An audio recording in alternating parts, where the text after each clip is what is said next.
Welcome back to another Pokemon Sun and Moon countdown video. Today we're going to talk about the Japanese logos for Pokemon Sun and Pokemon Moon, and since we're talking about them, we might as well have them up on the screen.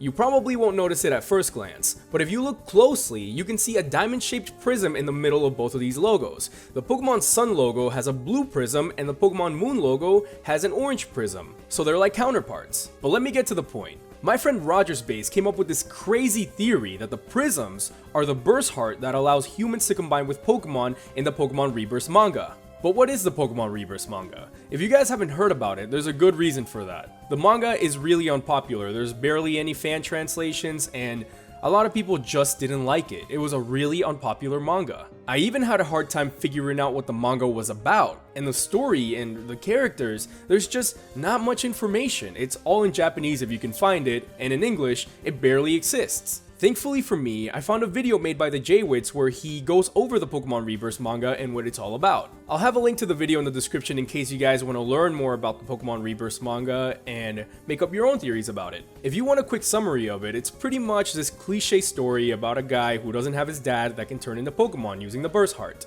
That's really as simple as it gets. There's way more to the story, but that's pretty much the entire thing. This guy and his friends can turn into Pokemon. There's a girl that can turn into a Purloin, I think, and he can turn into a Zekrom, and they want to defeat this guy that wants to take over the world. But how does this all relate to Pokemon Sun and Moon? Well, in the Pokemon X, Y, and Z anime, we have Ash Greninja, who is a version of Greninja that is comparable to a Mega Evolved Pokemon in strength. And Greninja obtains this form through his strong bond with Ash. That sounds very similar to Pokemon Reburst, but the fact that Ash Greninja is as strong as Mega Evolved Pokemon also connects these human-like forms with Mega Evolution. Remember the Pokemon X and Y logos?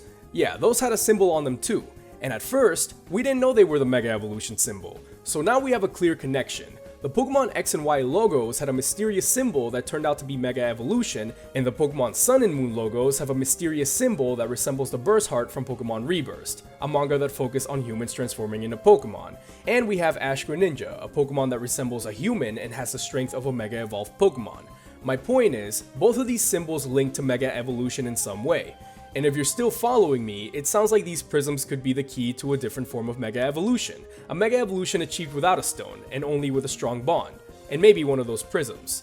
This wouldn't explain why Ash's Greninja is able to change though, because we haven't seen Ash with a prism anywhere. And unless the prism is hidden somewhere, that fact alone pretty much destroys the entire theory. It's really interesting though, because a lot of mystery surrounds Ash Greninja, and I'm pretty sure there's a lot more to that transformation than meets the eye. Whatever the case may be, I really think the mystery is going to be solved in Pokemon Sun and Moon. I don't think they made Ash Greninja only to give Ash the upper hand in the anime. There has to be a lot more to it than that. Maybe we're overthinking it though, and the prisms are just part of the main legendary's designs. That very well could be the case. I mean, we don't even know what they look like yet. Maybe the next issue of Korokoro will shine some light on all of this. But what do you guys think? Drop a comment down below, make sure to click like, subscribe, and I'll see you all next time.